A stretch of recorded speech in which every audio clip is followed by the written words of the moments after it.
of war. Being a prisoner of war. How many people have seen the startling pictures of our brave American soldiers or any soldiers during a time of war with frightened faces staring into the eyes of an enemy soldier after being captured, now becoming a prisoner of war that's interrogating them, not knowing what may really become of them while being interrogated by their enemy soldiers from the line of questionings. When all they are required in giving is their name, rank, and serial number, according to the Geneva Code for a prisoner of war. Stories of horrible cruelness or brutality, abuse that can cause excruciating pain or even death, and despicable treatment for a prisoner of war are being told, as we know. Books have been written concerning the punishment inflicted upon prisoners of war. Although the pages of time as war have been waged and battles fought, there have been soldiers that have been taken captives as valuable commodity, having them posing as pawns for the enemy.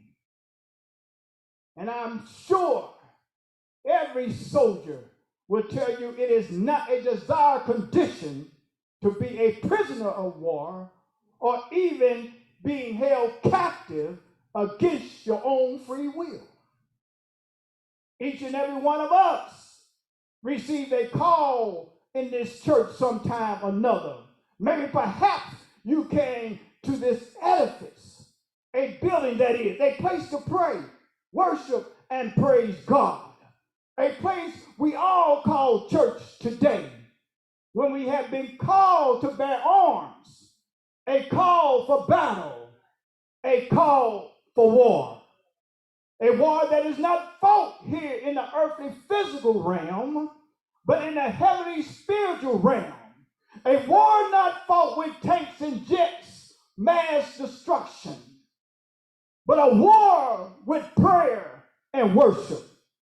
Not a war fought with missiles and grenades, but a war fought with the sword of the Spirit and the shield of faith, having the full armor of God, breastplate of righteousness, feet shod with the preparation of the gospel for peace, with the helmet of salvation, knowing that we are free indeed, praying always with all prayer and supplications in the Spirit, watching with all perseverance and supplication for all saints, praying not just for you, but for others that are being held captives as prisoners of war, praying for the hurt, praying for the pain, praying for the sick, praying for the lost, praying for the guilt. Even with all that praying in times such as these, perilous times, difficult times that is, people are becoming lovers of themselves than more lovers of God. Trying to serve two masters, that's God's that is, having one and loving the other, holding to the one and despising the other. Having a form of godliness but denying the power thereof. But I got a news flash for all of us. I got a charge for all of us. I got a warning for all of us. Today, we all can be in the army, but not in the battle, fighting a good fight for God. We all started out as soldiers of war, and now we have found ourselves a prisoner of war, watching others fight the good fight while we sit on the sidelines. Others waging war, and we all stand cowardly in the corner like a helpless soldier. When we all was once in the battle fighting a good fight. Why, Bishop? We are being held captive by complacency, being held in prison by pain, being held hostage by hurt, being held suffering for guilt. Our burden has been brought down to boredom. Our passion has been replaced by problems. Our calling has been compromised by a career. Our journey has been stagnated from God. We begin to lose sight. We begin to lose focus. Our vision becomes dim. Our walk becomes weak. Our faith becomes weak or not at all. Begin to listen to people with the wrong advice, just like the devil. Listen to people trying to convince you that you're in a dead, boring church. That church isn't going anywhere. That's not a church building. That's a storefront building. God's not in that. The preacher isn't preaching or teaching nothing. The preacher don't know how to preach or teach. The church doesn't have a lot of people. I got another news flash for you. The devil is a lie from the pits of hell in which he had forms come from. My Bible tells me that the believers in biblical time met in their homes and other places to have church. And where is it in the Bible saying a preacher has to hoop to be preaching? Paul didn't hoop. Peter didn't hoop. And neither did Jesus hoop. But souls were saved. And my Bible says, where there's two or three, come on now, where there are two or three, where there are two or three, he said, gather together in my name. It's not my name, it's not your name, it's nobody's name but his name. Whose name? Jesus. Whose name? Jesus.